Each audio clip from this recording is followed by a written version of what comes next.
সকাল 9:30টায় স্টেশনে নেমে চটজলদি ব্রেকফাস্ট সেরে নিলাম। এখানে প্রথমেই জানিয়ে রাখি, আমাদের এবারের বেড়ানোটা অন্যান্য বারের থেকে একটু আলাদা।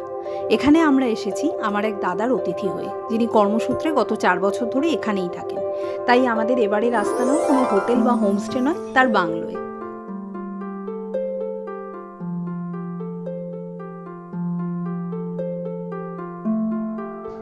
মালবাজার হয়ে চাপড়ামারি ফরেস্ট রেঞ্জের মধ্যে দিয়ে ছুটে চলেছে আমাদের গাড়ি।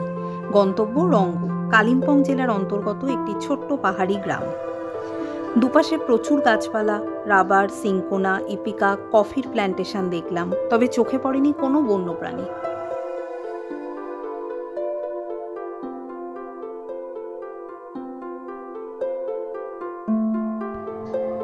ঘন্টা দেড়েকের মধ্যে পৌঁছে গেলাম বাংলোয়।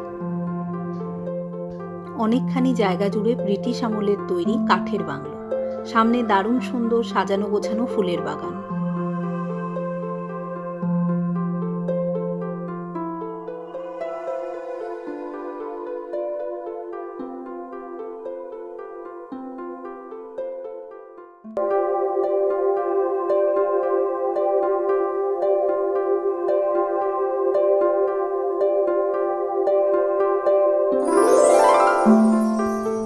উল্টো দিকে কুয়াশায় ঘেরা যে পাহাড় দেখা যাচ্ছে, তা আবার ভুটানের অংশ।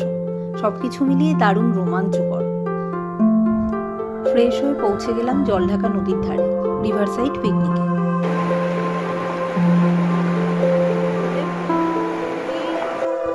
নদীর ধারে শান্ত প্রকৃতির মাঝে দুর্দান্ত খানিকটা সময় কাটালাম।